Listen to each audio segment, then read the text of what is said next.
Welcome back to the Northern Sentinels podcast. I'm your host, Chris Ayotte. On this episode, I sit down with Mubin Shaikh. Born in Toronto to a founding family of the local Muslim community, Mubin did the things most of us do in our youth: hung out with friends, listened to music, spent time on his hobbies. However, his life took a significant turn in high school, and he was radicalized. Then an interesting thing happened. His de-radicalization started with 9/11. After 2 years of Islamic education in Syria to better understand his religion, he returned to Canada and eventually became a confidential informant for the Canadian Security and Intelligence Service. After 2 decades of counter-terrorism work, he found a way to continue to serve with the Canadian Red Cross. Make sure you take a second to subscribe to The Greater Good on Substack to help support the NSP and other content. Thanks for listening, and I hope you enjoy my conversation with Mubin Shaikh.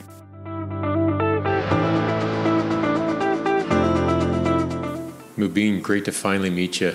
I talked a couple of times before this, but nice to meet you face to face, and also great of you to set this location up. I'm not a Toronto guy, so the fact that your dad was able to get us a space here in this youth center is awesome. Yeah, well, being the local fixer, right? So that's right. Solving problems. Yeah, solving problems. And hey, how was before we sort of get into family and other things? I mean, I didn't ask you before. I mean, how was the holy month for you? How was Ramadan? Oh yeah. No, Ramadan was good. It was good. Every year we got to do this no morning coffee thing. So that's my biggest thing. I'm a wreck without coffee in the morning, and so it's 30 days of no coffee in the morning. That was the first world problems, I guess, but that was my biggest obstacle. But otherwise, yeah, it was a good month, and I'm happy that it has passed successfully. Good. Do you do anything special for Eid? I did not. I was in a course. Oh, that's right. Yeah, I did. Yeah. I was doing a course Monday, Tuesday, and Wednesday, and so Wednesday was Eid, and so I couldn't take it off. I had paid too much money for that course, so that's okay. It'll come next year. Yeah, that's right. It'll come next year. It was great to meet your dad this morning too, which is a nice way to sort of roll into a little bit of family history. Where your mom and dad from, how they came to Canada. Why don't we start with that? Yeah. So my parents are from India. My grandfather was my grandfather was actually a police officer in India. And that's the environment in which my dad grew up. Now, it's funny. I kind of realized afterwards that even the work that I got involved in my life, it seems to be in our blood. Because my grandfather was doing the policing. He actually worked undercover. So he worked for the Criminal Intelligence Bureau. Okay. He actually went, there's a story that I heard from him. He went undercover as a Hindu pundit because the local Hindu religious authority orchestrated a homicide of a number of people in the community. And so he was tasked to investigate. And he went undercover pretending he was worshiping Hindu deities so that he could get the confession from the suspect. Now he sends my dad to the UK for studies. My dad goes to Hertfordshire, St. Albans, and starts electronics. Bell Canada International has a job fair at the place. So he walks into the room, and the lady there thinks he's there to fix the screen. And so she asks him, "Oh, can you just fix the screen here? It's not working, blah, blah, blah, whatever." And so my dad said, "Sure." So he fixed the screen, and then he sat down. And she was like, What is second? He's like, "Yeah, I'm here for the job fair." And she's like, "Oh my God, I thought you were the IT guy." And so my dad got the job. Bell Canada offered, "Hey, if you set up shop in Canada, and this is 1975 when he came here. And so he started with Bell Canada and worked for almost 40 years with Bell. it was interesting because of the things that I heard from him about how there were these new phones coming out and they had screens on them and you'll be able to see people. And I thought to myself, nah, he's pulling my leg. Like Star Trek or something. Yeah, it was like, he was telling me this probably in the late 80s. And I was just like, what is he talking about? How can this be possible? So it was interesting growing up with him working there that I was kind of exposed to this technology that was coming out. So long story short, I mean, my dad set up, now at one point, why I say it was in the family, at one point my dad was the Muslim chaplain for the Toronto Police. And so he was kind of doing stuff like that. And he's always been contributing back to the community. In the beginning when he came, because he had the English, he was responsible for helping to set up a lot of the Muslim organizations in Toronto and Canada at large. In the early 70s, there was one mosque in Toronto. And so he was intimately involved with setting up some of these Muslim organizations that are now the oldest ones in Canada. The Scarborough Muslim Association, for example, that my mother's brother, so my uncle, maternal uncle, set up. That's now the largest congregation in all of Canada. Oh, really? Okay. In Scarborough. In Scarborough, yeah. And so I grew up in this environment of pioneers of the Muslim community. My dad set up his own organization, of course. He was the director, the president, and that's the environment that I was born into. As the oldest son of the entire Shaikh clan. So even though my father was number 4 in his rankings with his brothers and sisters, I was the firstborn of all of them, of the kids in Canada. And we were just sort of talking about that before we hit play on this, but what does that mean? What are those sort of responsibilities culturally when you're the oldest, whether it be son or the oldest child within that family? What does that actually mean? Yeah, and especially in these sorts of communities, they do favor the boys over the girls. That's just a fact. So even if, a lot of times if there's an older girl, they won't see it as the oldest child. It's always the oldest son. Okay. Right? They do favor that whole thing. So I was the oldest and also a son. And so that with that came an inheritance, basically. You had to continue the family line. You had to, make sure you continued to bring honor to the family. Because in this culture and society, it's very much about honor, and the opposite of honor is shame, of course, right? Honor and dishonor. And so a lot of expectations. I had to, of course, lead by example, so to speak. I had to show when I was with other kids my age or whatever, and it was not good for me because everybody could use the fact that they could just tell my dad if I had done something bad, right? And they sure did. They wielded that like a weapon over me. So I was expected to not make any mistakes, and then if I did make mistakes, which I did, I would get I would really get in trouble, right? So there were a lot of expectations in terms of what my role was supposed to be in the community and furthering and perpetuating the cultural continuum, if you will, right? Now, I ended up going to this Quran school, a lot of especially Indo-Pakistani, this is the background from which I'm coming, they have set up, we heard these terms, especially from Afghanistan, called madrasas, right? Now, madrasa in Arabic just means a place where lessons occur, like dirasa, dars, durus. So darasa means like he studied. Madrasa is a place where study occurs, okay? So I went to this Quran school, and the Quran school, I want to juxtapose this with the public school that I was going to during the day, right? Right. So when would you go to Quran school then? So in evening time, 6 to 8 is usually when it happened. So you have at public school during the day a very caring, nurturing environment, boys and girls mixing. Juxtapose that with the Quran school, no mixing, and a very brutal environment. I mean, abusive. It's abusive.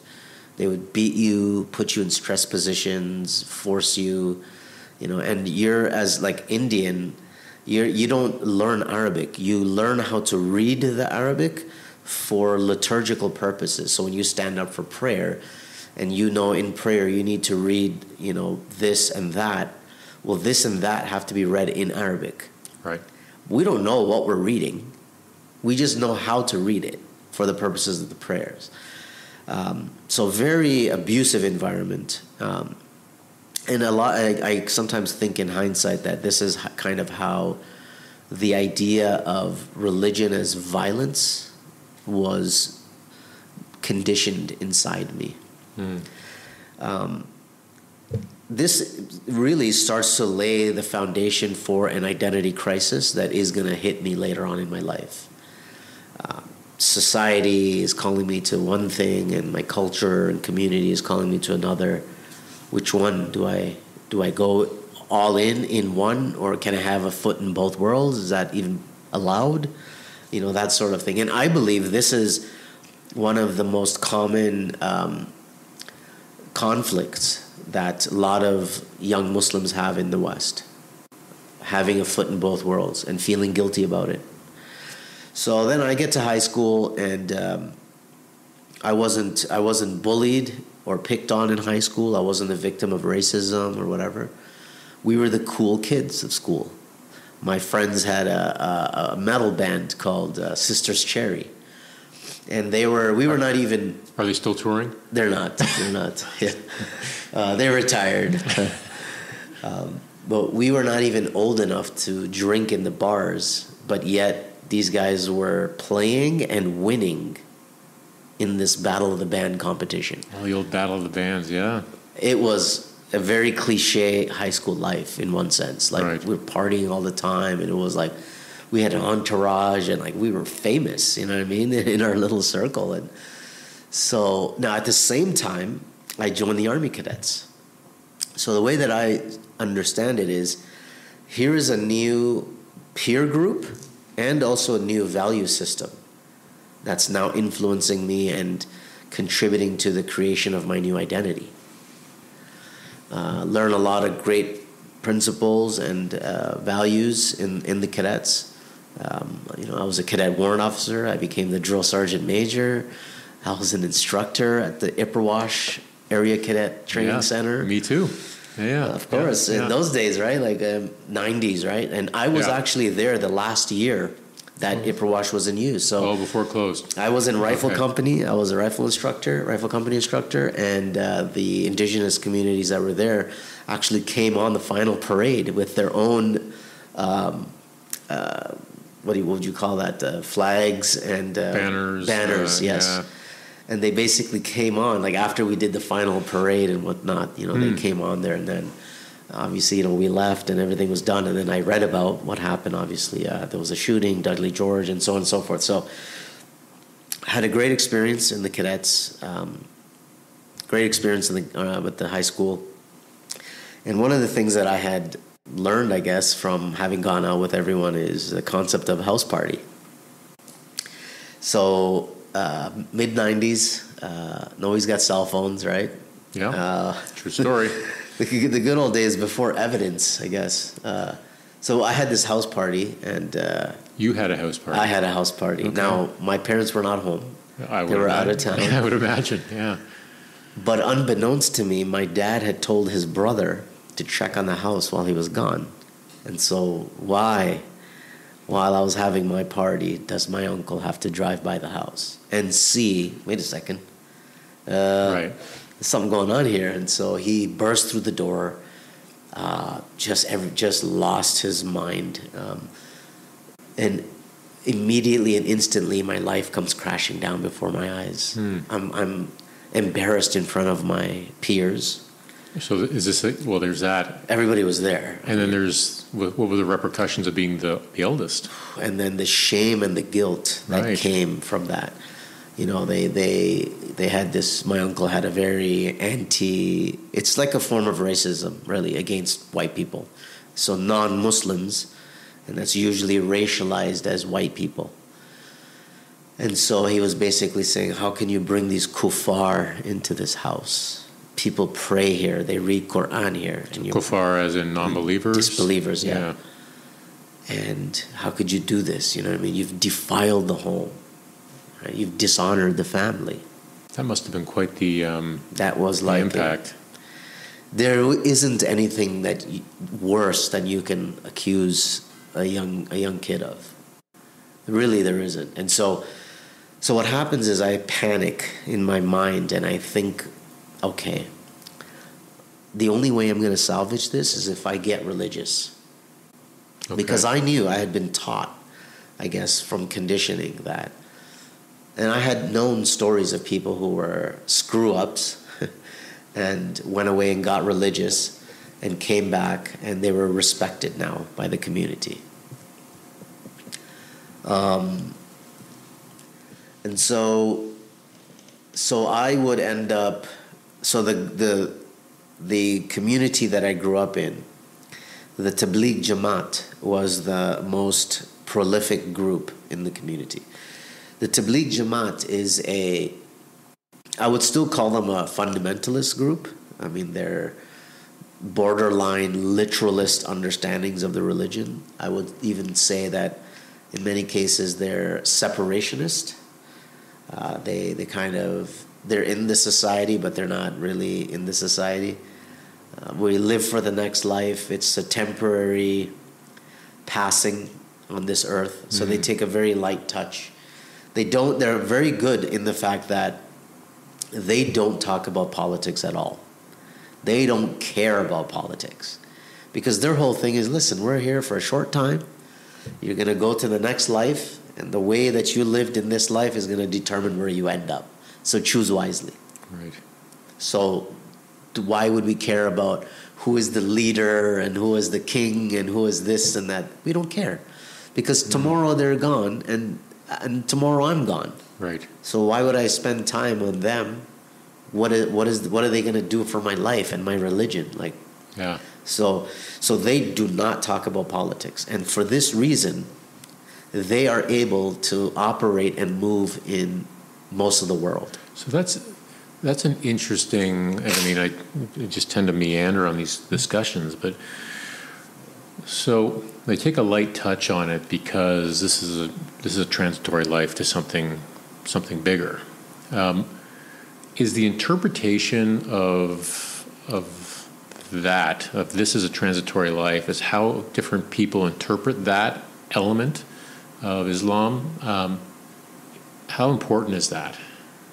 Yeah, it's a good question because there are layers in that, right? Like, think about that. If somebody believes that this is a transitory life and their whole purpose is to live so that, you know, you pass, basically, that God says you are a good person, you're going to heaven. That's the ultimate goal. So think about how people will frame their life activities, right, with that belief in mind, right? Think about it from the other perspective of how do you deter somebody who believes that if they die for the sake of God, they're going to paradise? Right, and because, of course, that would depend the framing of what God defines as a good person. So if, let's use the most extreme example of an extremist Muslim suicide bomber. They've come to believe that if I die for the sake of the cause, I'm a martyr. Mm-hmm. And a martyr has the highest rank in paradise. So if that's what they've come to believe, how are you going to convince this guy not to blow himself up? Mm-hmm. Or how are you going to convince others not to support somebody? Because obviously, you know, when there's a suicide attack, there's a support cell that goes along with it. So what about all the people that are supporting? What about outside of that who are praising this person for what they've done? So that idea that we are in transition and we are temporary and this world is nothing really, then you're not going to really convince them through temporal means and earthly means. Don't do this or do this. Yeah, So, I think it's. I mean, I had only heard that part of the view of transitory. This is a transitory life, but the organization you talked about just at the start of this that have a light touch. I mean, that is a far more positive interpretation of that, right? So I think that's a really important point to sort of expose the listener to, is that the narrative has been dominated by this sort of very violent interpretation of it, but that's not the only interpretation of it. Yeah, it's not the only interpretation. It isn't, and unfortunately, obviously, because of various geopolitical clashes, you see the manifestations of religious extremism, right? Mm-hmm. Nothing just doesn't develop in a vacuum, right? I mean, there's always and whether or not you put like a situational attribution as to like why this happened. Right, and the problem is there has always been in Islam a problem with extremist interpretations. It's been there from the beginning. The Prophet himself, alayhi salam, peace be upon him, himself talks about a group of zealots who would emerge shortly after his time that would be overtly Muslim. One of the most common phrases or descriptors of them is that they would recite the Quran, but it would not go beyond their throats. And this was a group of zealots who emerged very early on. They ended up killing the fourth caliph, Ali, and then later on they manifested again and again throughout time.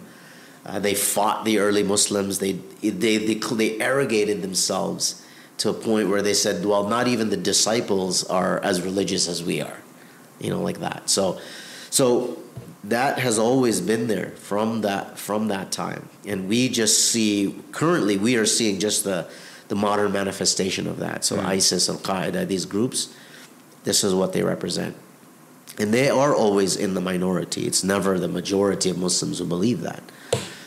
You are going to get. It's like all of us we all want to believe that our origin story is pure and whole. Right? Nobody wants to believe that, wait a second, some bad stuff happened. Like we did some bad stuff. Yes, there was killing, there was whatever. We all did it. It's this like, I think, and I've seen this like even in the Muslim community, Muslim world in general, we don't know our history. We learn a very romanticized view of the history when everybody lived happily ever after and the Prophet was there and it was good and everything was wholesome. But that's not human nature. Human nature is not that. Human nature is to clash and conflict. And it's weird because I think it was, for some reason I keep thinking that it's from the movie Shutter Island, where the quote goes, war is nature, peace is the accident. So in all of this, you get this group, and I think this group is very smart the way that they've done it. Because every other group that's political runs into problems. They clash with the governments, and they create conflict. They create an insurgency or something along those lines. This is why, from the traditional Islamic perspective, this idea of revolution, this is not part of Islamic teachings. This is from Marxism. And then you have people who identify as Muslim and whatever, and they've brought the Marxism together with the Islam. So now the Islam is a revolution. But if anybody who has studied the traditional Islamic sources, and I'm talking about for those of you who might understand what I'm saying, like the mujtahid imams, Abu Hanifa, Imam Shafi'i, Imam Hanbal, and Imam Malik, the four progenitors of the school of law, the four schools of law, all of them oppose rebelling against the ruler. And even in the subsequent period of scholarship, all of them oppose rebelling against the ruler, because they saw what happened in the early Islamic period when there was rebellion against Ali, and when they created fights and fitna, chaos.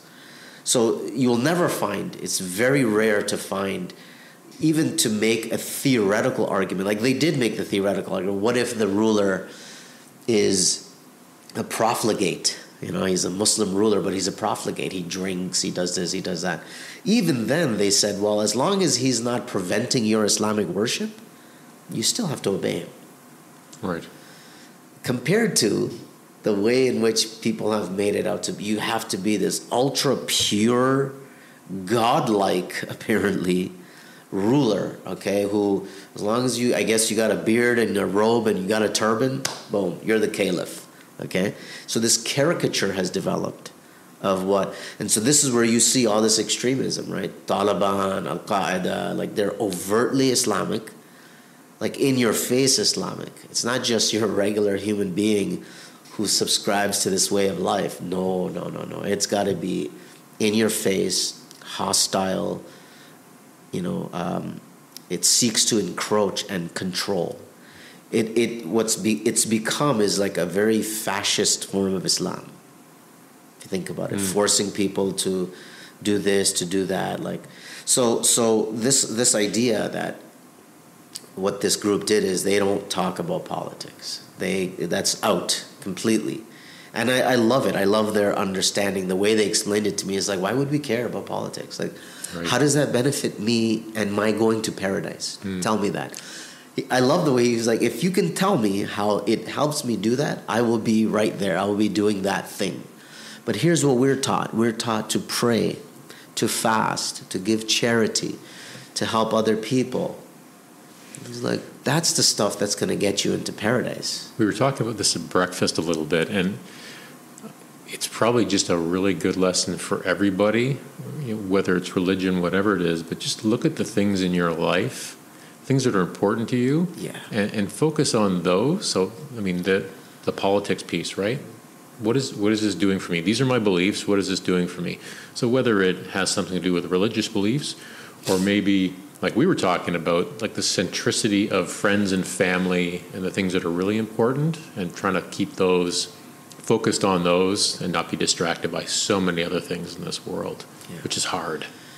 Especially you look at how we grew up, right? Like we were also talking about how old we are, and back in the day before computers, before the internet, and look at kids nowadays, right? And you think about how we grew up as kids, and, you know, drinking from the garden hose, and you know, and you would know where everyone was because of the pileup of bikes outside, you know, like things like that. Or lawn darts was my I call it the lawn dart generation. Yeah. Those were really, I think, such wholesome days, you know, because like we weren't attached to a device all the time, and now it's happened to us as adults that we're on devices all the time. And you know, I see it now with my kids. My kids are in that generation, right? Where it's like they're at the table, they're eating, and the phone is right next to them. Like they got earbuds in, they're listening to something in this sense. So they're just so, and it's very dangerous because of my theory is, like, for example, why, like, young people, this whole idea of getting radicalized online. And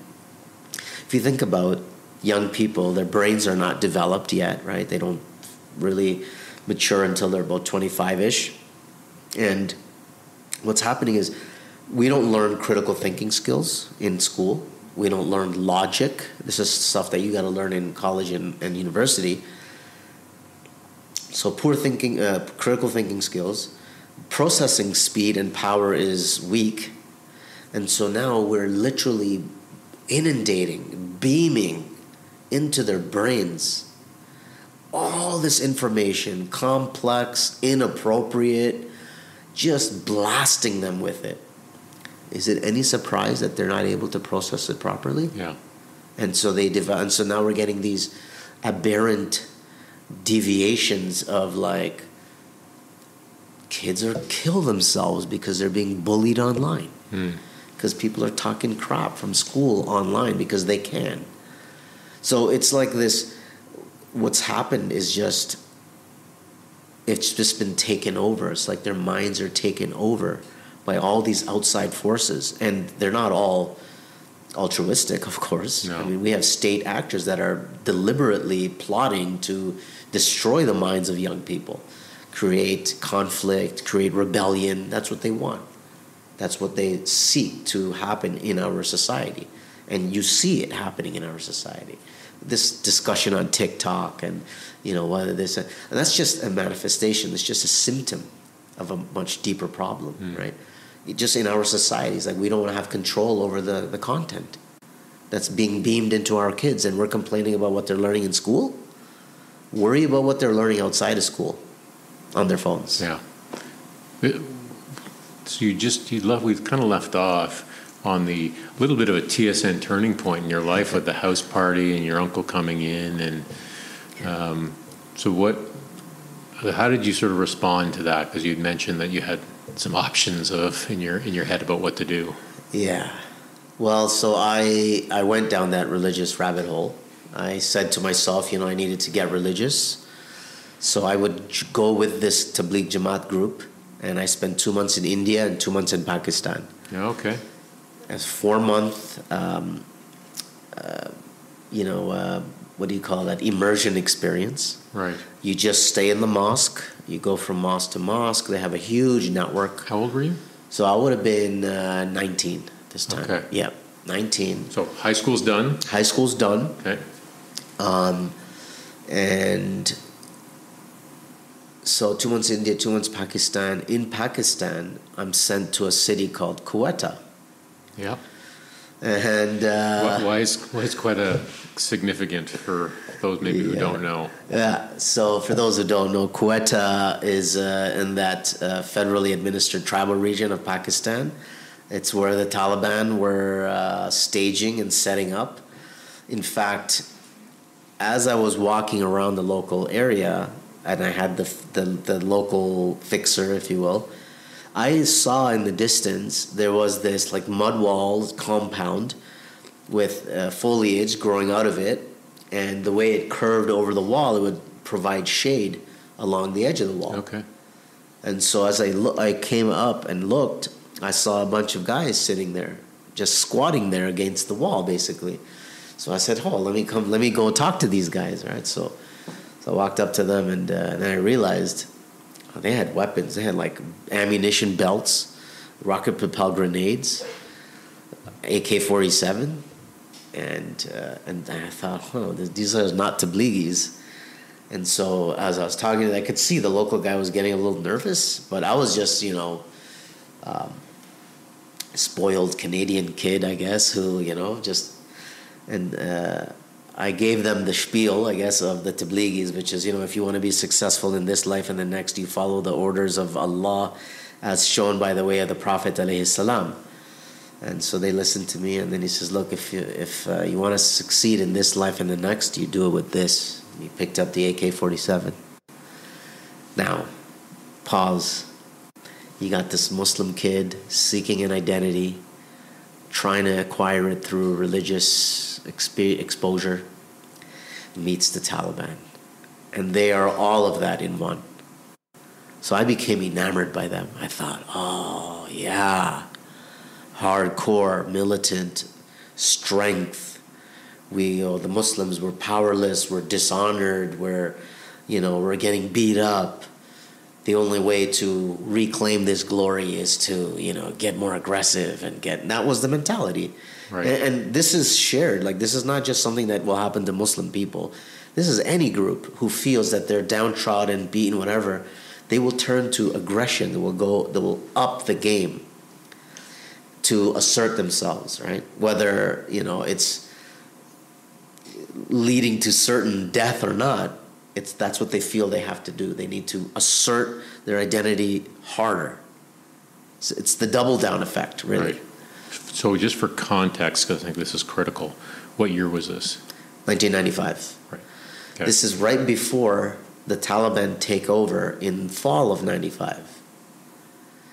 And so they did what they said that they were going to do, and I took that as a validation of their worldview. So take over Afghanistan. Yeah. They became victorious. They were victorious. They succeeded.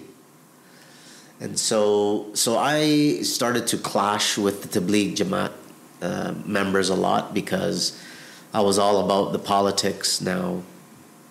So I left the Tabligis and I joined up with, I basically walked into the Salafist mosque. And it's funny because they had been trying to recruit me for the longest time. Can you explain Salafist?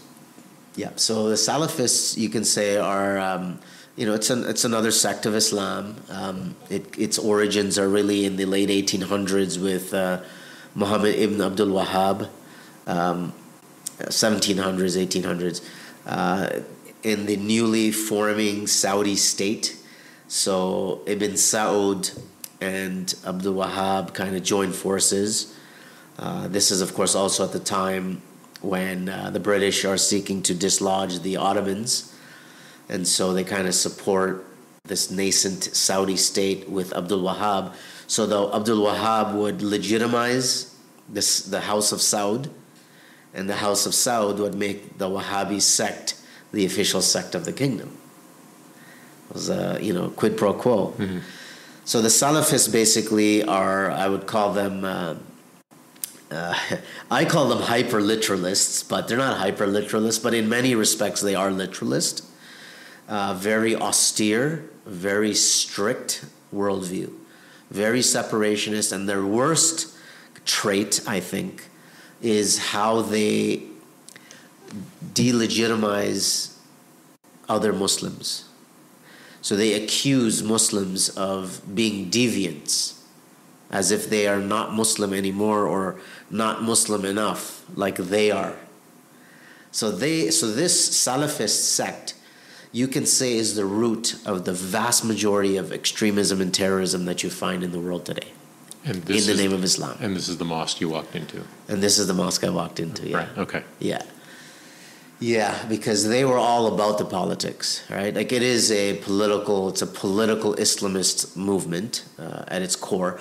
Although you do have some Salafists who are what they call quietist Salafists, who actually yield to the authority of the state. This is a very important distinction because you have the pro-government types and then you have the anti-government types. And the anti-government types are the psychos. They're the ones that blow people up and whatever. The quietist Salafis are very nice people. I mean, not my kind of people now, but like they're not, I wouldn't call them bad people, right? Like it's a strict sect, that's fine, but I exclude them from, although there are some core beliefs in Salafism which make it very easy for people to take that step into violence. Okay. See, from the Tabligh Jamaat, it's a lot more difficult because, one, there's no politics, and terrorism is a political problem, right? It's all about politics. Like that's the root of it. It's a political problem. So when you don't talk about politics, you don't have the stepping stones that will lead you to political violence because you don't believe that politics is even legitimate, let alone involve yourself in it. So I walk into this mosque and basically I take on this persona of anti-Western. That's really what it came down to. You were anti-Western. You were supportive of any fighting that was happening in the world by these militants. So at the time, in 1996, the war in Chechnya kicked off. Right.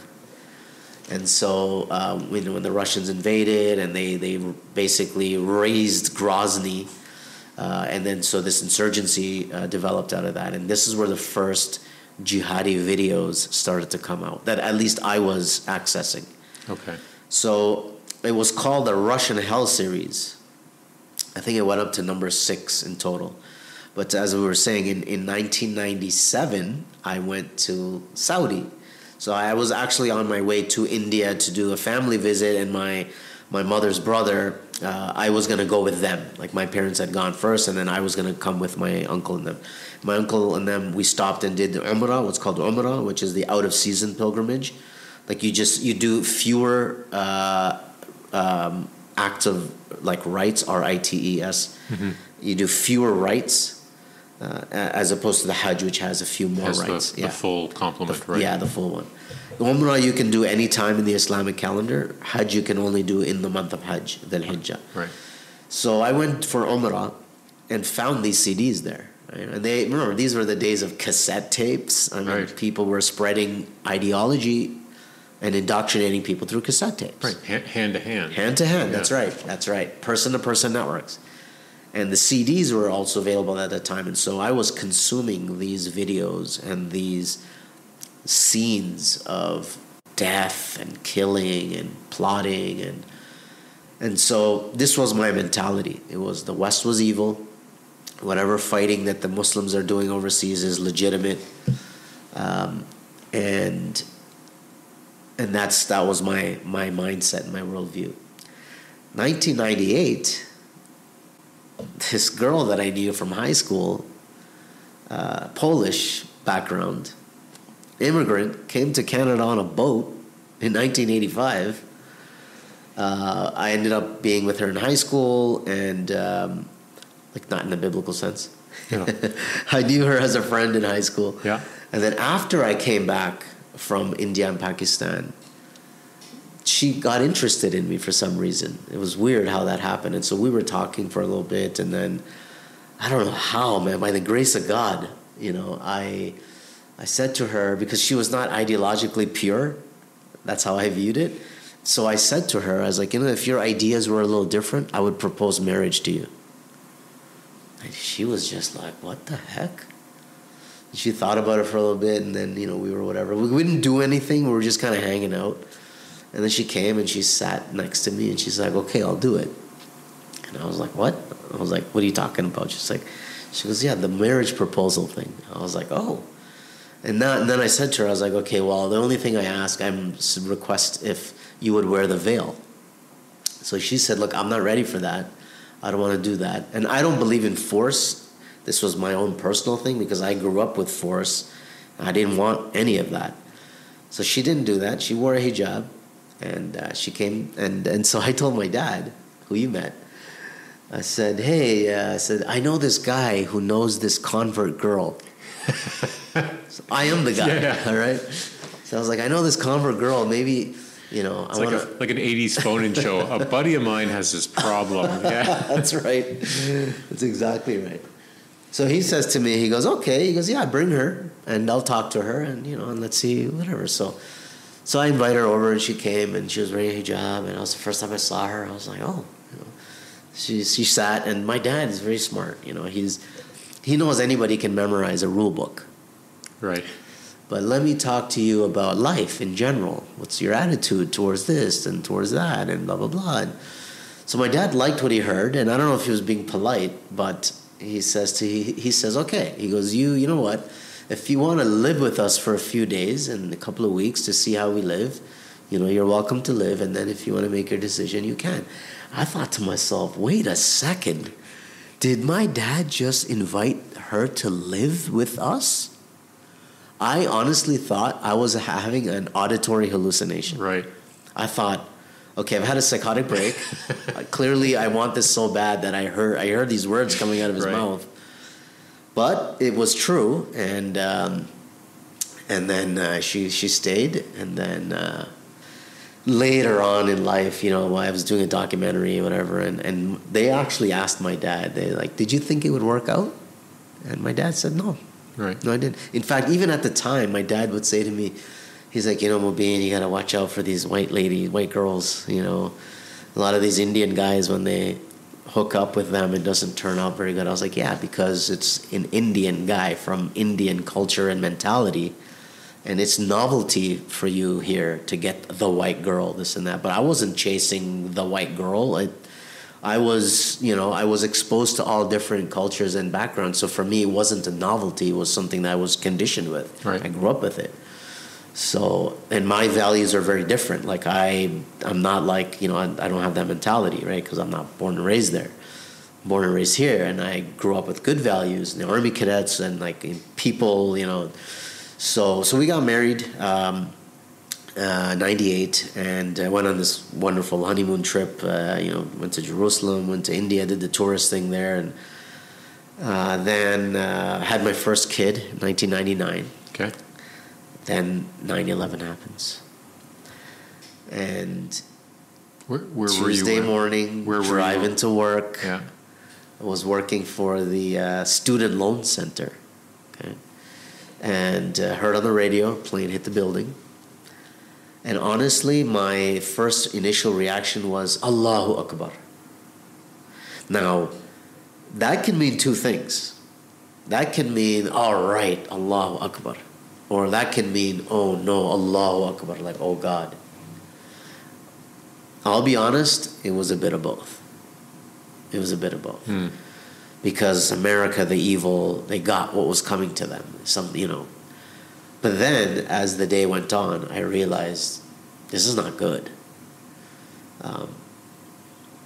I went home for lunch, and my wife is watching TV, and it's all over the news, and she even says to me, she's like, half joke, she's like, "You sure you don't have anything to do with this? Because like people are calling us, asking about you." Oh, really? Why were they doing that? Because they knew my mentality, right? They knew where my headspace was at,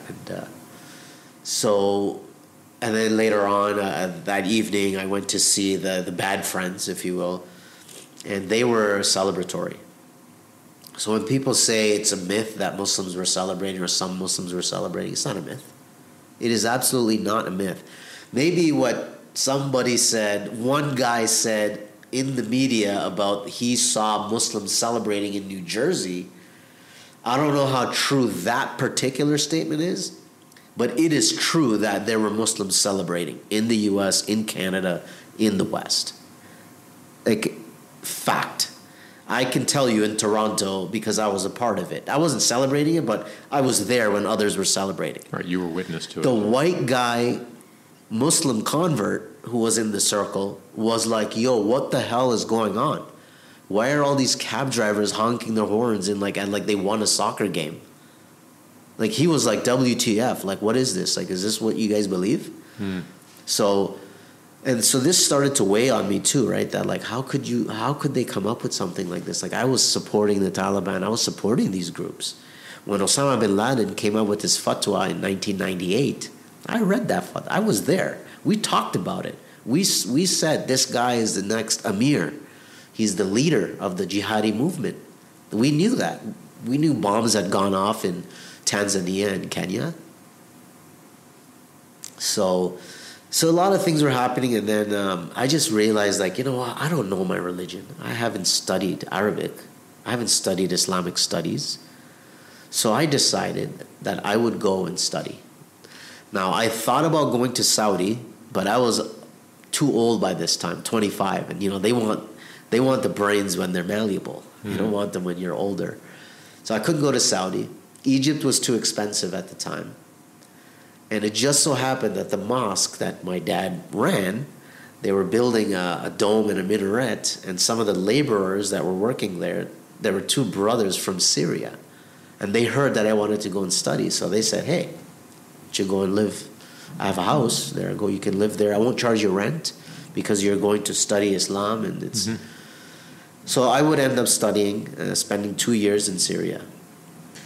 Before you get into that, it seems like an uncommon reaction to someone who's radicalized, that 9/11 happens and you go, I need to understand this better. Yeah. Did you run across anybody else who had a similar reaction? Well, there's that whole spectrum of the opposite as well. The saying, the saying goes, like, especially those who end up becoming hostile to Islam, is everything I learned about Islam, I learned on 9/11. Whereas for me, it was everything I learned Islam was not, I learned on 9/11. So there's that spectrum. You have some who escalated and radicalized even more, even in the Muslim groups, who are like, "Yeah, it's on. I'm going." So when I told my grouping that I was going to Syria, they all thought, "Oh, this guy, he's stepping up. He's escalating." They didn't know that I had this change of heart. So I get to Syria. One of the first things I do is I register with the Canadian Embassy. "Hey, this is where I live. I'm here with my 2 kids. Yeah. If something happens, take us home." Right.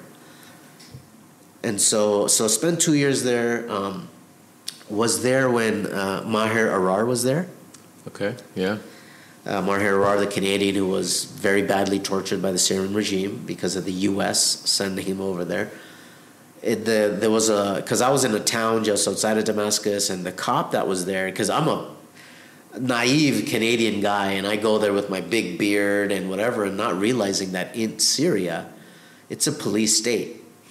It's like you don't see people with big beards because the government thinks you're an extremist, and you're probably a Salafist if you got a giant beard like that. That's how they would assume. So I had no idea of this. I thought, because in our strict Indian Hanafi school of law, you have to have a fist-long beard. That's one opinion.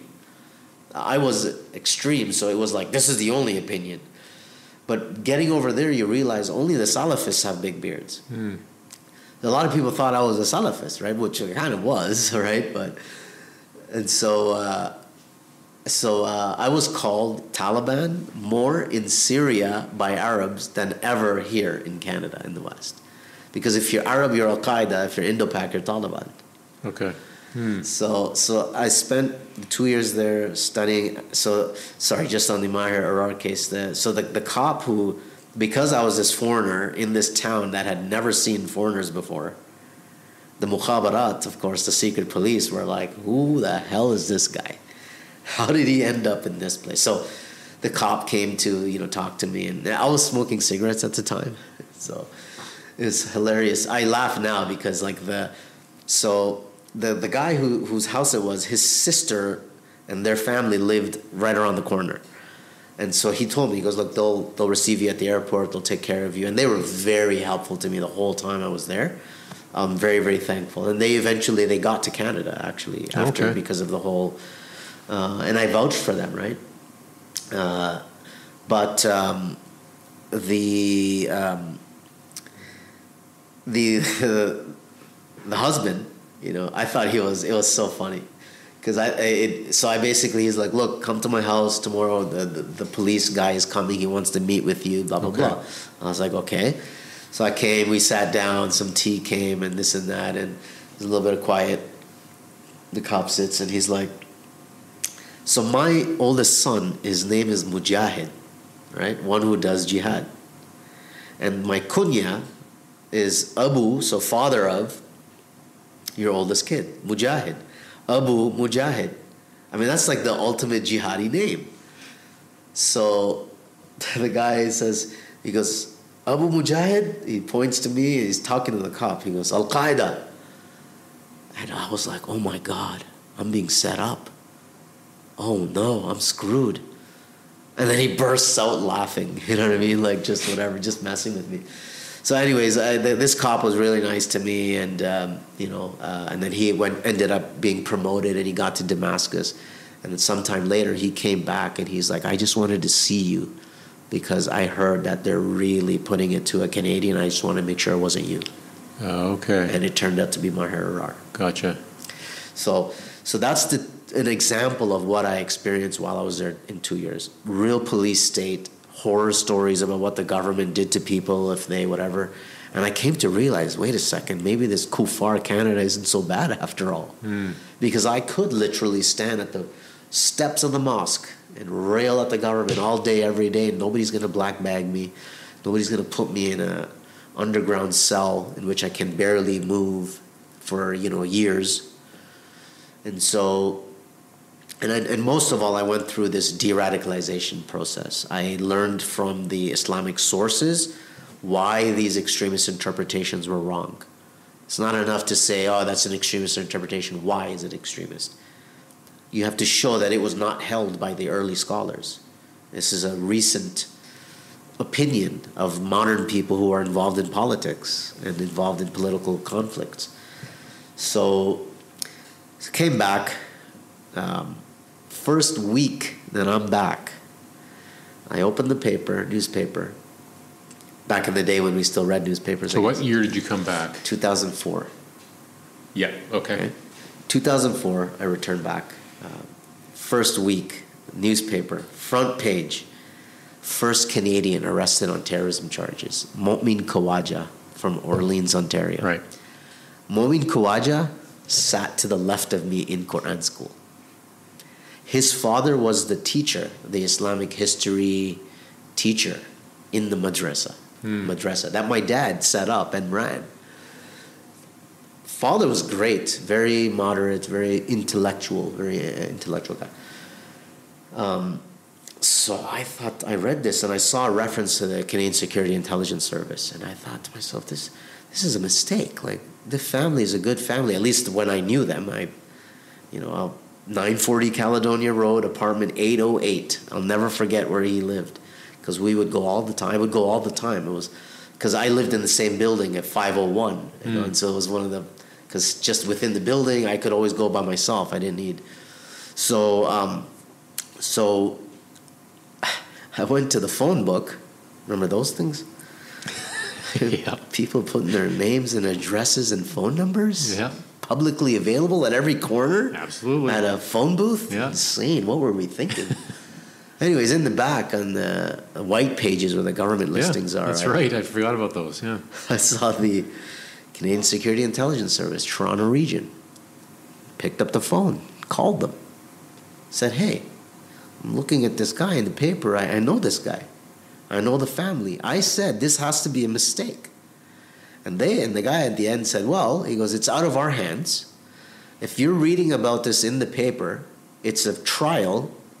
That means it's a police investigation." I didn't know this at the time. The mandates, right? Right. CSIS information collection, police evidence collection and presentation, and public court process.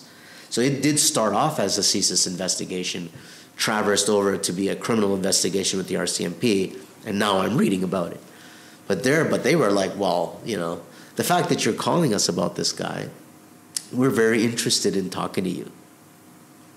So, and so I was waiting for the, maybe we can get together next week or something, blah, blah, blah. It was like, where are you going to be in the next couple of hours? Like, they were like, they wanted to talk to me right away. And so very quickly after that phone call, I met up at one of the ubiquitous CSIS offices, also known as Tim Hortons. Shout out to the service folks out there. You can find them everywhere. Yeah, Tim Hortons.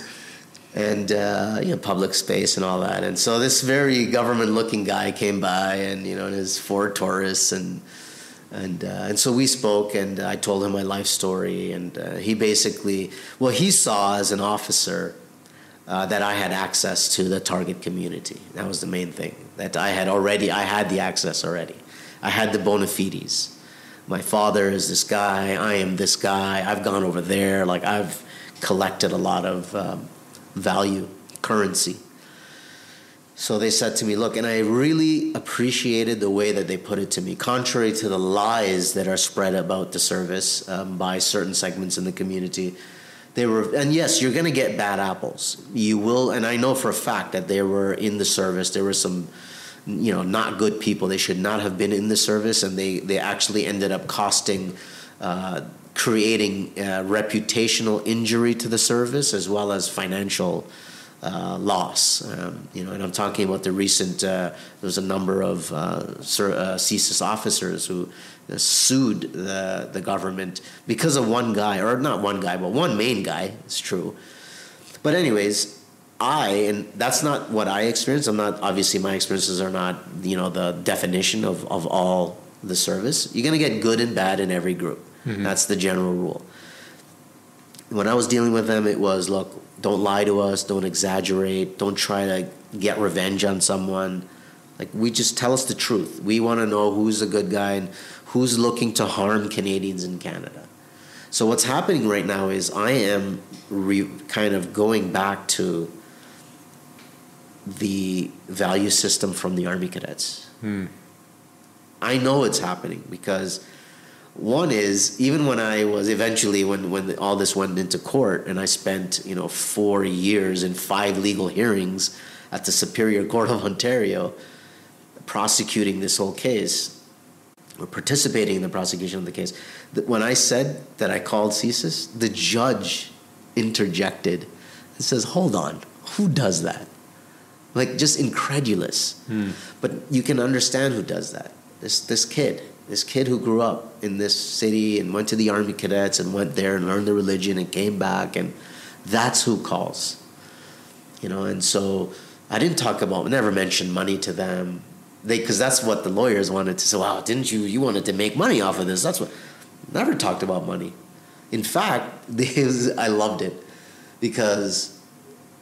So I had a part-time job as a messenger courier, right, dropping boxes and weigh bills and this and that. CSIS paid me $1,500 a month to do what I was doing. Mm-hmm. High-level infiltrations. The lawyers couldn't believe it. They're like, "Are you sure you're not missing a zero in that number?" And I was like, "I'm positive." Show you my bank statements. Yeah, they could not believe it. And this was one of the rare cases that the service officer had to actually testify. And it was on the motivations. Like, what did you tell this guy that made him sign up? Yeah. So for the listener, so if you missed a beat in the intro of the podcast, we're talking about the Toronto 18 case, which we'll get to, but that's the court case that we're talking about that Mubin was involved with for years. Yeah. Yeah. So basically, the service recruited me, and I did. So I worked with them for almost 2 years before the Toronto 18 case. A lot of people don't know that, and it's okay in one sense.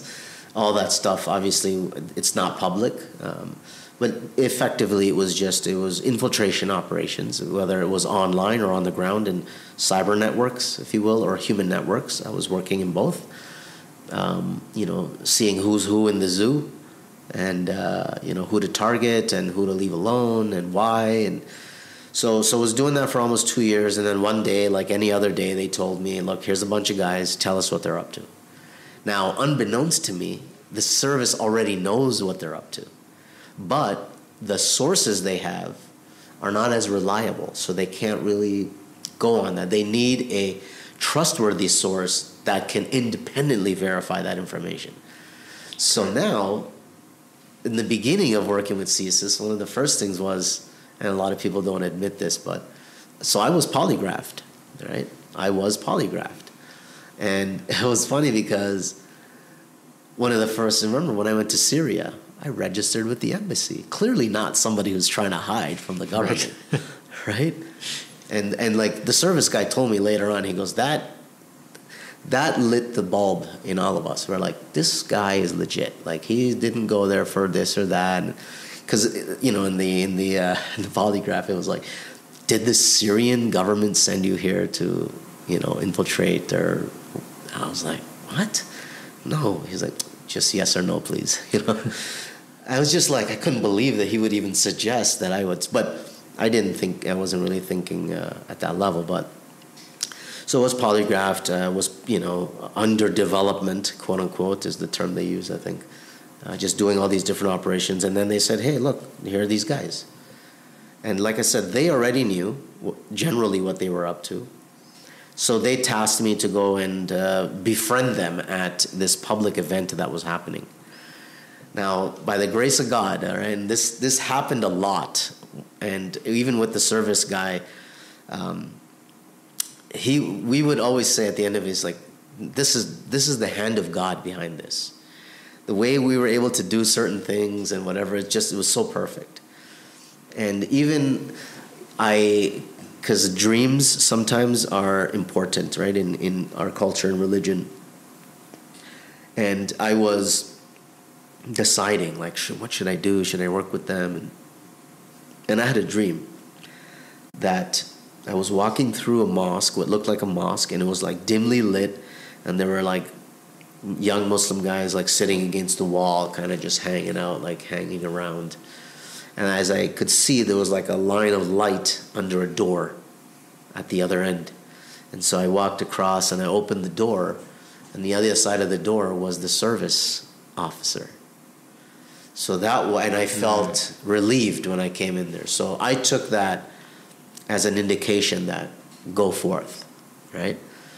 So did you have any hesitations after that dream about filling that role? I mean, or was that a powerful enough sort of motivation or sign to you? I think it was an initial road sign, but there was still a road to traverse. Yeah, sure. And I give you a good example of this. So it was about loyalties, right? Like white non-Muslim government guy, brown Muslim guy who grew up with me, blah, blah, blah. Like, who do I have loyalties towards? Who should I have loyalty towards? The religion teaches you, there's a very famous verse, O you who believe, stand firm for justice against the rich, the poor, your parents, your relatives, even yourselves. And when you are commanded, when your testimony is demanded of you, then give it truthfully. And if you don't, then God is aware of what you do. That became my life. I was literally called to give my testimony. And who was I going to testify for? Mm-hmm. Who was I going to bear witness against? And so it turned out that while I did also bear witness against them, I even bore witness against myself. I had to. If I'm claiming that I'm living that verse, well then I'm not going to escape unscathed, right? Which I didn't. So even later on, I remember I was in the mosque, in prayer, standing between these guys, a group of us, and thinking, oh Allah, what am I doing here? Is this right what I'm doing? Like, I'm in a mosque, I'm praying, but I'm undercover. There's like a cover team outside, like, and then I was just filled with this feeling, this idea that, hey, look at what they want to happen. Look at what they want to happen. You know what kind of damage this is going to do to Islam and Muslims in Canada if that was to go on, if that was to happen? Mm-hmm. And you could have stopped it, and you didn't because, no, I don't do this because they're Muslims. This is not Islam. The Prophet, peace be upon him, himself said that if my kin, if my family, he said, if my daughter committed theft, I would amputate her hand. He was straight. Like, it's not just because you're a fellow Muslim, you're suddenly absolved of wrongdoing. That's not how we work. Mm-hmm. What are you going to say? And they just developed like bad ideas that people had. It's like, oh, but they're non-Muslims. They're kuffar. How can you turn in your own to the kuffar? I was like, so if a Muslim guy murders somebody or rapes somebody or whatever, you don't believe that they should be charged or turned into the police? You're sick. You're a sick person. How can you live with people like this in your society who believe that? Anyways, I got over it, I did wrestle with it. I went through that. I have a conscience. I'm a human being. I am discerning. I try to really think through what I'm doing, why I'm doing it, make sure it's the right reason, and I believe I did that. And I paid a price for that. If you're going to do the right thing, I even said, I talked to this religious scholar, and I said to him, look, this is the situation.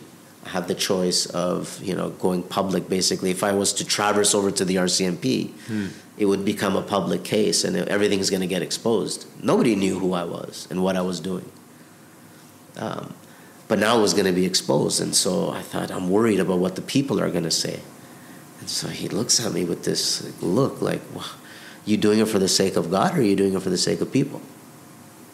Whoa. I was like, okay. So I was like, yeah, I'm gung-ho. I'm like, I'm doing it for God. Not realizing that, well then, okay. You want to aspire to this high level of morality, it's going to come at a price. You better believe it. And it sure did, because I went forward and boom, everybody turned against me. That community by which I had defined myself, my value, my purpose, my identity, everything, gone. Just like that. Because, he was a spy. He was he's, you know what I mean? And I became an apostate. That's it. I'm out of Islam because, it made me laugh sometimes. It's like, if you help the non-Muslims against the Muslims, you're out of Islam. That's the principle. Okay? But it's like, well, hold on a second. If I am out because I helped the government stop terrorists, then you're basically admitting that Islam equals terrorism. Because if I help them against Islam, but yet it's terrorism that they're doing, you just conflated Islam and terrorism. So it just, I became very disappointed and very disillusioned. I'll never forget the RCMP guy saying to me, because everybody was like, oh man, people. So basically what happened, the arrest happened, and then I gave an interview on the Fifth Estate, right? And I just, God is great. Look at even just if I can very quickly how this works. While I was in Syria, I had just arrived, and there was one guy who had been in Syria for 7 years studying traditional Islam and was coming back to Canada. Okay. He knew this producer from the Fifth Estate. So when all this went down, I was at the safe house in Niagara Falls when the arrests were happening, and I called this guy, and I was like, dude, I'm in some serious trouble, okay? If you're watching this on the news, blah, blah, blah, I'm the undercover in that case. And he was like, oh, man, da-da-da. He goes, okay. He goes, look, Islam is against terrorism. This guy immediately supported me from the beginning, right? Another Sufi guy, so it makes sense. And then he tells me, hey, get in touch with this guy. And so I got in touch with Nazim Baksh from the CBC. I think he's retired now. And I gave this interview, and all heck broke loose. All heck broke loose. The RCMP and everyone was just like, Sheikh, what the hell, Sheikh? How could you? Because it's all about controlling the narrative. And I get that. Like, you don't want to derail the case. And I wanted to believe, and it turned out rightfully so, that I was a little more sophisticated and I wasn't just going to start, going on. And I knew there was a case to protect. So I gave this interview. The government is losing their mind. The Muslim community was just like, oh, well, there you go. He's the one that made them do it. Not realizing, that, it was impossible that I could have put them up to it because they had already formed the group. They had already decided that they were going to do X, Y, Z, and they had even gone to the location and selected it as the training area before I got involved. So I get involved in this context, and I go up there, and all I did was, in this general area that they had selected, I just looked around and I said, okay, that's where we're going to set up our camp. Of course, that turned into, well, it was the undercover that set up the camp. I was like, oh my God, they just, like, different segments of society just wanted to believe that it was entrapment. Whether it's their anti-government, their knee-jerk anti-government stance that they have, whether they're lawyers or academics or politicians or whatever it was, it's an anti-government attitude they have. So if it's, the government says 1 + 1 is 2, well, no, it isn't. It was just like this blind rejection of anything the government said. All evidence be damned. So if we go back to when you got sort of vectored on to this group, right? Yeah. So how did that then evolve to a lot of what you sort of just laid out in terms of the camp, in terms of the court case and everything else? So how did that road to that look like? Well, so this was the end of 2005 that I infiltrated the group. So I went to this public event and I befriended them, and they basically, Did you know anybody before this? So not from the group, right? But the guy who had organized the event, okay, had already invited me to the event. This, I laugh now. I laugh because of how frustrating it was for defense counsel. Because defense counsel, wanted to make it like, well, you would not have gone there had the service not directed you to go there. Well, I don't even know why that's a big deal, but I was like, actually, no, the organizer did invite me to the event. So I was like, oh, okay. Move on to the next question. But befriended them. There was a lot of stuff that happened. It was the guy showed me his gun, and they talked about they had cop killer bullets, and this was before any kind of agreement, monetary agreement with the government, right? Like, these guys, I had already risked my life at that point. And so they had a single pistol. It wasn't like, again, this idea, we must not fall into this trap of like, oh, they're terrorists. Well, they must be masterminds. They must have trained, for years in an Afghan camp. And no, you have that spectrum of, you can have amateur idiot young men, which is basically what these guys were, or you could have more sophisticated, older, people. So these guys were not that sophisticated, but they were still dangerous. They were committing criminal offenses. I mean, we cannot say that, oh, well, I like what the judge said in the case too, is that the test of terrorism is not the likelihood of it succeeding. That's not the test. The test is that you have this guilty intention and this guilty action. Right. That's the test. So forget about whether they could have pulled it off or not, because this was a big question. Like 5 or 7 of us, if we were to now, then of course. So the idea was that one plot was we would do a blitz attack on Parliament building, get inside with pistols, whatever, this and that, and just start shooting the place up, taking members of Parliament hostage, cutting their heads off. Okay, forcing the eviction of Canadian forces from Afghanistan. You see, like, why did we even go to Afghanistan? Because we know they supported the 9/11 attacks and so on and so forth. But you see that tribal loyalties that the Muslim community has and the Muslim world had, they were opposed to the invasion of Afghanistan. Forget about what the Taliban were doing. Do you hear any of them criticize the Taliban? Now that the Taliban have taken over and the lives of women are garbage again, do you hear any Muslim organization talking about that? No. They only saw fit to criticize the West for attacking the Taliban. Did you hear any criticisms about ISIS? You don't, because how dare you ask us to repudiate ISIS? I'm not ISIS. Why are you asking me to do that? So you see, in the end, you don't have to say anything against them. But what do? They turn against counter-terrorism agencies or services that are trying to stop ISIS. That's who these activist types turn their attention to. So it kind of begs the question, like, well, whose side are you people on? I don't get it. Make up your mind. Like, right. So anyway, so as this case went on, I went to the camp. We collected the evidence in June 2006. The hammer dropped. All these guys got arrested. The camp was where? So this would have been at the end of. We're camping in December. Okay, it's snow. It's a lot of snow. Right. Like here in Ontario. So in Ontario, yeah. Coopers Falls. Okay. Coopers Falls. Washego is another term that's used. Washego Township. Coopers Falls is another area there.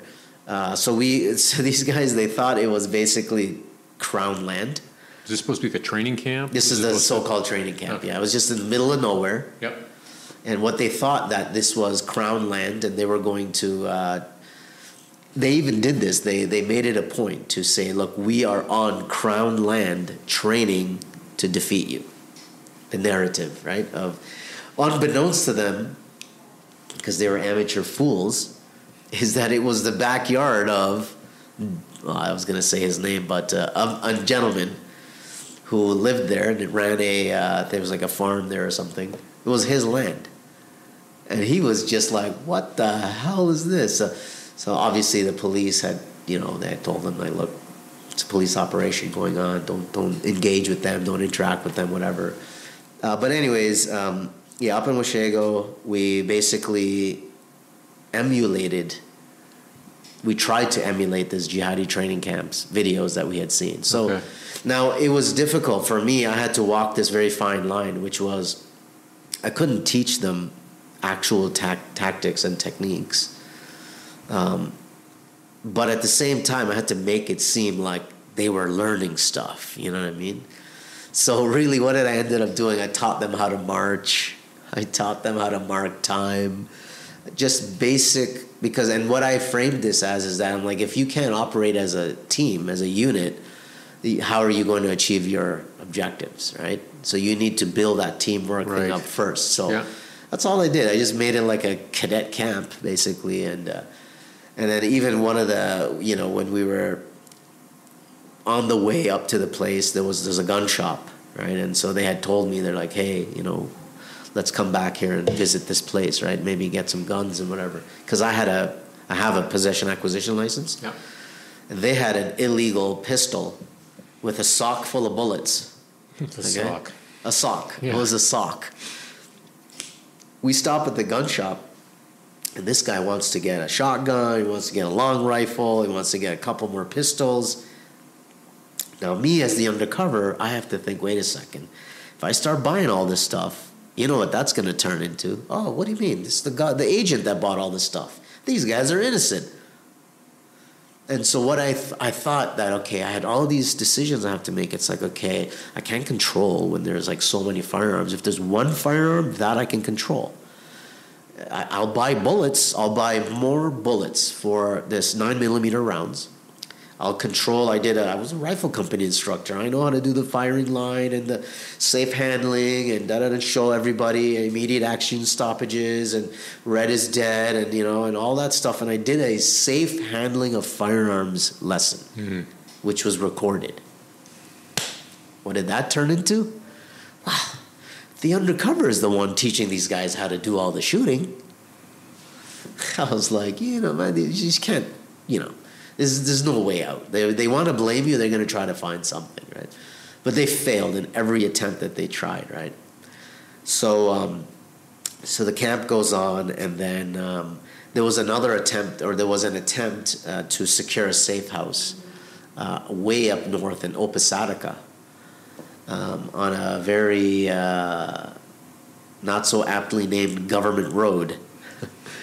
And it was like this small place. It was like $35,000, but it was like, like decent house, like 2 floors, at least 2-floor bungalow with the land in the back and whatever. And they wanted to use that as a safe house so that we would conduct attacks. Now, unbeknownst to me, there's another group, 2 individuals that they had met up with in March of 2005. I had not yet been tasked to the group, but they had met up with 2 guys who came from Atlanta, Georgia. Okay. And those guys were planning attacks down there, and they were going to flee up to this safe house that we would have established. So we were checking out this safe house, blah, blah, blah, whatever, and that didn't work out. And then there was all this talk about, it was really, I would say, let's say brainstorming, like how we can do these attacks. And so one of the attacks was hitting Parliament building. Right. And shooting the place up and killing the members of Parliament. And then... So then that's done. June 2006, a bunch of guys get arrested. There's a huge sensationalist, I would say, in some respects, arrest of some of these individuals.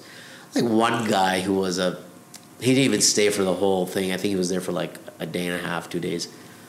I mean, they stopped 4 lanes of highway traffic to arrest this guy, okay? It's like... I felt that was overkill. Like, he did not need to do that. So was that the start of the arrests, of all the arrests? Yeah. So what was the tipping point that then said, okay, now we're in a position to be able to go and execute these arrests? So, good question, because the group ends up splitting, right? Like a gang, okay? The group splits. I continue to stay with the Scarborough group, and then there's a Mississauga group. And that Mississauga group ended up escalating. So they developed a bomb plot. They wanted to get this whole ammonium nitrate bomb plot aspect set up. They had learned from the Mubin Shaikh case, because the police had switched out their materials in the storage locker in the Mubin Shaikh case. Right. Yep. Well, these guys learned from that case. So they put candle wax on the doors. And how smart are these guys? They chose, I don't know if it was audacity, they chose a storage unit literally adjacent to the RCMP office building in Toronto. One of the, I won't say which one, but it was right next to their office. I was like, are these guys either that stupid or just audacious? Just in your face. What are you going to do about it? So the hammer dropped.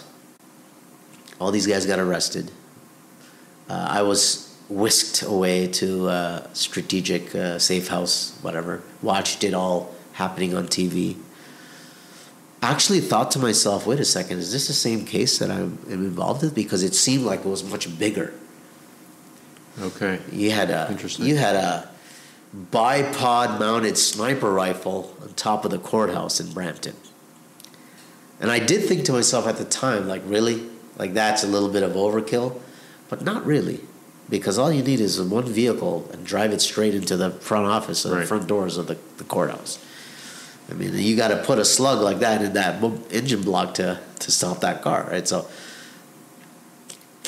I realized how big this thing actually was. And I thought to myself, oh my God, what did I get myself involved in? That was really my thinking. Because everything was quiet, low-key, nobody knew this and that. Now everybody knew. The whole world knew. Yeah, it's interesting because I'm sure there's people listening going, the moment it went to court, that's when you thought, what did I got myself into? And up until that point, that hadn't been really the issue. Yeah, because you don't see it. You don't. You know, you have an idea of it's going to presented go back public to you at all. Yeah, but once you see it on TV, and then now I am in a hotel, and L1 is 10-8 every morning to the courthouse. And doing a stopover, and then you got ERT with MP5s in an armored Suburban, and then we go to the courthouse. Then it became very real. Right. Then it was like, oh boy, okay. And then and the media, just everyone trying to get photos and this and that, and now it was just like all the stuff that I was seeing from the outside. I'm at the center of it now, and that was very, very nerve-wracking. Like, as you can imagine, that was like all the attention was on me. I was a gray guy who didn't exist. And now it's like, Mubin Shaikh. Every time a hearing thing, 10 different articles are written from that one day.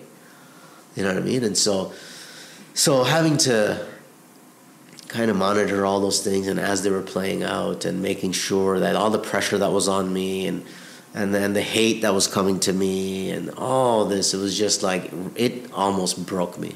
It almost did break me. I took some hits. I definitely took some hits. But, this is my quote, I guess. Maybe somebody else has made the quote, but I want to continue to believe that it's my quote. It's only from the clanging of swords does metal, M-E-T-A-L, become metal, M-E-T-T-L-E.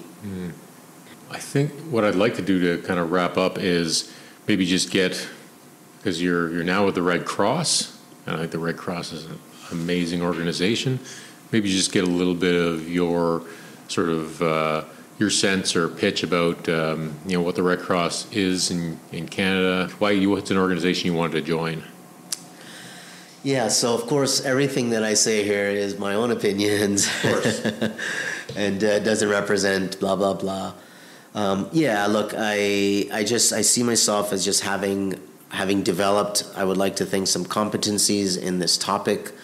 And I can say, like, I did 20 years of it, and it just came time where I needed to change it up. I needed to, I was gone all the time, I was traveling all the time, and this stuff, it's too high maintenance. Let's put it that way.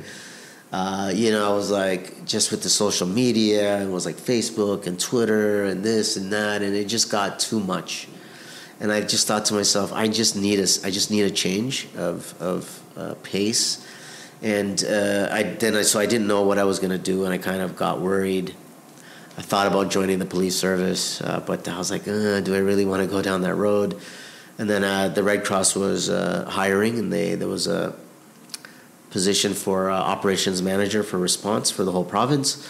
So I thought, well, they're not going to hire me. I'm this, I'm this guy from this side, which is it's usually perceived as like, oh, that's the dangerous side or whatever. But no, I had a good interview, got hired, and just kind of didn't know what to think. Didn't know what to expect. So all I knew was emergency management, What does that mean? What do I specifically do? So I just came to understand that the Red Cross is basically to augment the government's response capability. So because it's a largely volunteer organization, overwhelmingly volunteer organization, in which really the best of humanity and the best of Canadians, people who have had good jobs, there was a volunteer who was once upon a time a deputy minister. I had no idea. Right. And she's just there to volunteer, to help whatever I can do. Love it. I loved it. I mean, honestly, I know I've done some really cool stuff. I have. But I came to respect these volunteers so much. Because you don't need to be here. You don't have to be here. You can live a comfortable life on your pension, doing whatever, this and that. But yet here you are with me. We're going on a plane to a Bomatong First Nation, where I was first sent as my first managerial tasking on a little, puddle jumper, and learning about all these people. And it's like, oh, I was this, and I worked 25 years in that. And I was just like, wow. So walked into this organization and just saw the best of Canada and Canadians and humanity, and loved it right away. And even one guy asked me, he was like, because he recognized me, and he was like, hey, I know you from TV, blah, blah, blah. And in a way, I kind of laid low, because for a long time, nobody knew who I was, and many people still don't. And I want it that way. I want to be that extremely highly trained guy that's just regular guy, like you would never think it. That's what I want now. So Red Cross does emergency social services in the incident management system, or the emergency management system overall. You have all these different, command functions, and then the operations, blah, blah, blah, whatever. So it's like, operations, logistics, so on. And within that, you have emergency social services.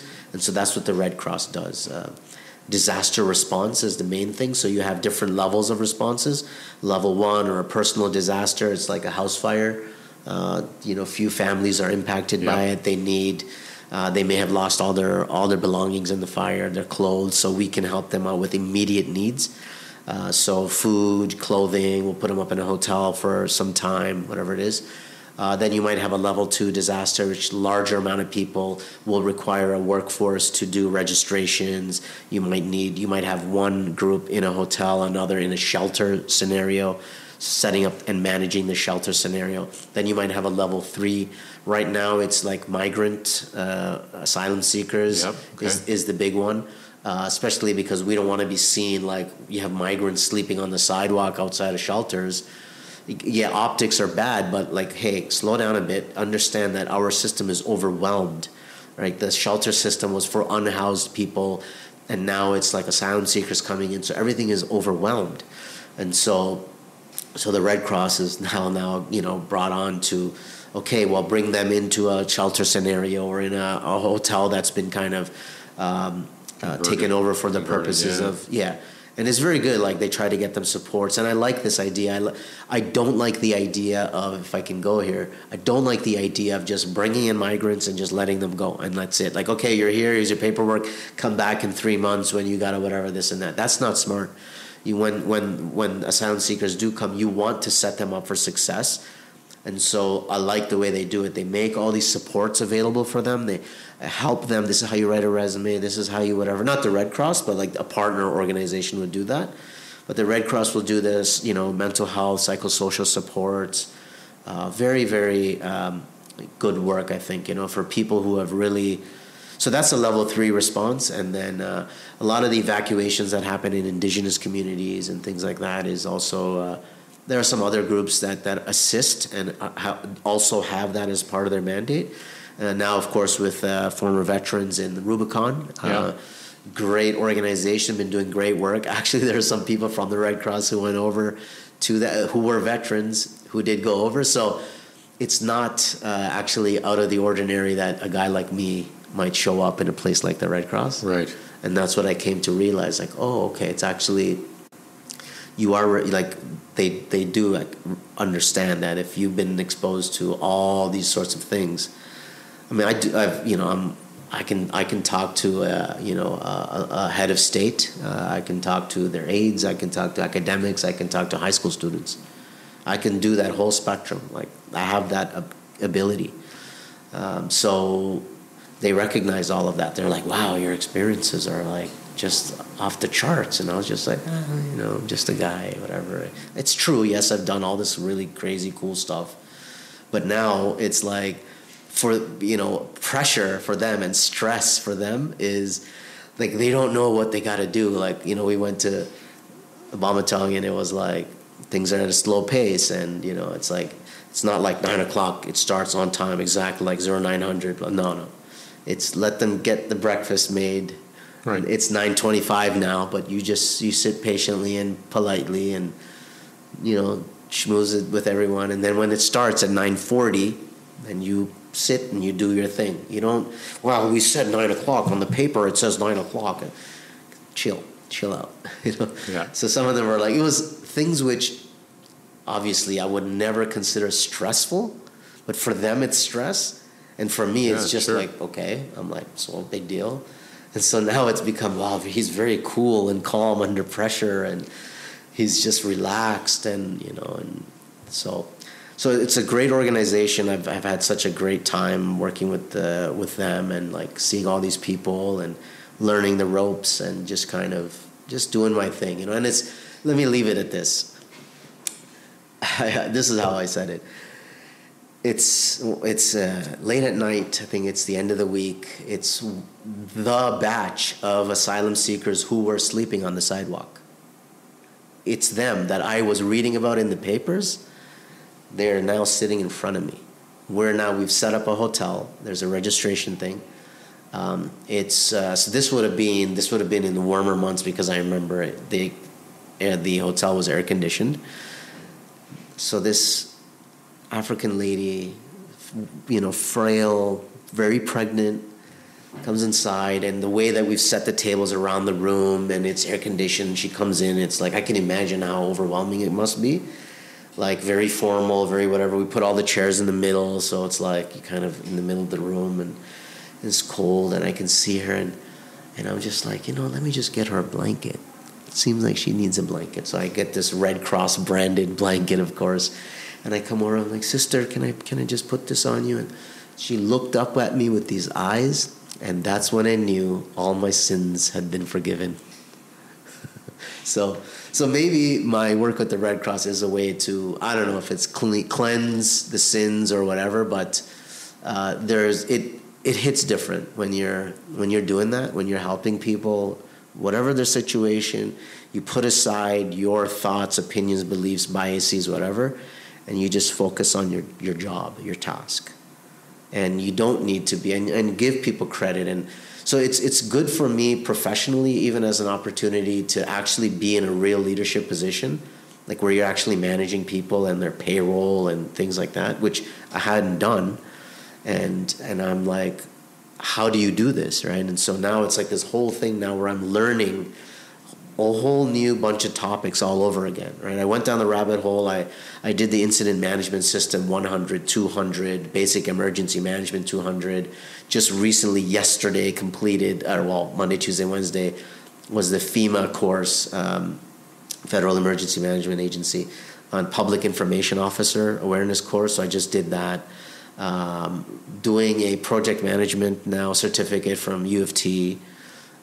Doing all these credentialing myself, did a peer support certification, I've just been doing everything. I just dumped a bunch of money, and so it's a great opportunity now for me to I guess apply a new set of skills and go on a new path, and I'm really, really thankful for it. Encourage anyone that's listening, if they have a chance to volunteer with the Red Cross. It's a very, very fulfilling work, especially for people who have kind of worked in a place where you are seeing the worst of humanity. It's a really, really good idea to go in and see the best of humanity. It's very, very therapeutic. Well, speaking of being thankful, I'm thankful for you for all your time today, and being a guest on the podcast, and being one of Canada's Northern Sentinels. So yes. Thank you very much. My pleasure. My honor. Thank you. I hope you enjoyed my conversation with Mubin Shaikh. Please take a minute to subscribe to The Greater Good on Substack to get this and other content to help you citizen better. Thanks for listening, and goodbye until next time.